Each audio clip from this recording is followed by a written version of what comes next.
A lot of people ask what we do for strabismus as a laser vision correction or a corneal repair center. Strabismus is when the eyes turn out or turn in. They're not perfectly straight and in combination with each other, in sync with each other.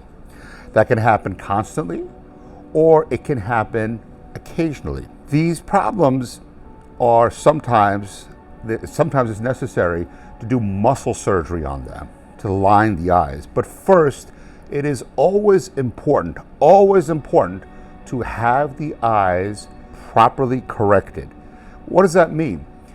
If there is a significant prescription, or if one of the eyes is just out of focus, the brain sometimes just kind of lets it go. So we've had quite a lot of patients here that we've actually done corrections on, corrected their eyes properly, and their eyes now stay straight. We even have patients, for example, I had a young 17-year-old girl with keratoconus who the corneal irregularity was so severe, her vision had so decreased, the eye just started turning out. And after we did a create protocol, cross-linked it, and the vision started coming back, boom, it's straight again now.